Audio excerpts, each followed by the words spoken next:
Hello, কেমন আছো সবাই? আমি আবার চলে এলাম কাটাকুটির আর একটা ব্লগ নিয়ে।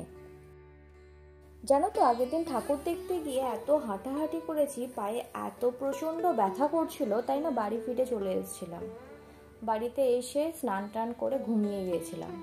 ঘুমানোর পর মা বললো, তোকে কতদিন ধরে বলছি থালায় স্বস্তিক চিহ্নটা এঁকে দে, তুই আর এঁকেই দিচ্ছিস না, খালি ভুলে যাচ্ছিস। বললাম হ্যাঁ এঁকে দেবো করতে করতে সন্ধে গড়িয়ে গেল। দেখলাম পরে আর মায়ের বকুনি খেয়ে কাজ নেই, সুতরাং রং তুলি নিয়ে বসে পড়ি। আজকে যদি এঁকে না দিই না, ব্যাস হয়ে গেল, আমার আর রক্ষে থাকবে না। দেখো হয়ে গেছে আমার আঁকা, কাঁচা হাতের আঁকা। তো কেমন হয়েছে তোমরাই বলো।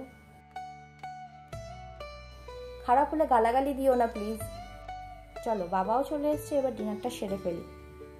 ডিনার আসলে কালকে না, ডিনার সারার পর এত ঘুম পেয়েছিল, ঘুমিয়েই পড়েছিলাম। এক ঘুমে একবারে সকাল হয়ে গেছে। সকালবেলা উঠে স্নান সেরে ভাবলাম আবার আজকে চন্দননগর যাব। তাই সাজুগুজু করে লোটা কম্বল গুটিয়ে আবার বেরিয়ে পড়লাম চন্দননগরের দিকে। আরে বাকি ঠাকুরগুলো তো দেখা হয়নি, না দেখেই তো ফিরে এসেছিলাম, ওগুলো তো দেখবো নাকি, চলো তোমাদেরও দেখাবো।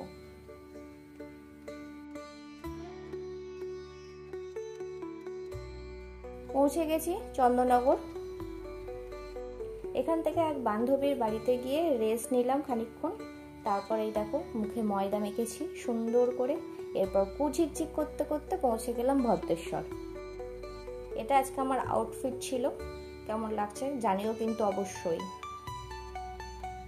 এই জামাটা অবশ্য আমি অনেকদিন আগেই কিনেছিলাম, কিন্তু একবারও পরা হয়নি, ভাবলাম পরে ফেলি। চলো আজকে তোমাদের এক মায়ের ইতিহাস শোনাবো। আগে নিয়ে যাই মায়ের কাছে, তারপর বলছি। তোমাদের মনে আছে আগের ব্লগে তোমাদের চন্দননগরের আদিমাকে দেখিয়েছিলাম, আরতি হচ্ছিল মায়ের। আর ইনি হচ্ছেন মেজমা বা বুড়িমা। এই তেঁতুলতলায় প্রায় 233 বছর ধরে পূজিত হচ্ছেন বুড়িমা। শোনা যায় রাজা কৃষ্ণচন্দ্রের দেওয়ান দাতারাম সুর নদীপথে এক দেবী মূর্তি আনেন, আর সেই মূর্তি আজও বুড়িমা নামে পূজিত হচ্ছে তেঁতুলতলায়। 300 বছর আগে কৃষ্ণনগরের দেওয়ান ইন্দ্রনারায়ণ চৌধুরী লক্ষ্মীগঞ্জ চাউলপট্টি বাজারে বড় মাকে প্রতিষ্ঠা করেছিলেন। আর তার কিছু বছর পরেই কৃষ্ণচন্দ্রের আর এক দেওয়ান দাতারাম সুর ভদ্রেশ্বরের তেঁতুলতলায় শুরু করেন মেজমায়ের আরাধনা। কথিত আছে রাজা যখন নবাব মুর্শিদ কুলি খাঁয়ের কাছে দেনার দায়ে বন্দী, ঠিক সেই সময়ই রাজার প্রতিষ্ঠিত মাতৃমূর্তিকে নদীপথে তেঁতুলতলায় নিয়ে পালিয়ে আসেন দেওয়ান দাতারাম। সেই মূর্তিকেই তিনি এখানে নতুন করে প্রতিষ্ঠা করে পুজো শুরু করেন। সেই থেকেই আজও এই পুজো চলছে। এছাড়াও মায়ের প্রতিষ্ঠার ইতিহাস নিয়ে আরো অনেকেই অনেক কথাই বলেন। তবে এই পুজোর সব থেকে ইউনিক দিক কি জানো? এখানে পুরুষরা শাড়ি পরে মাকে বরণ করেন।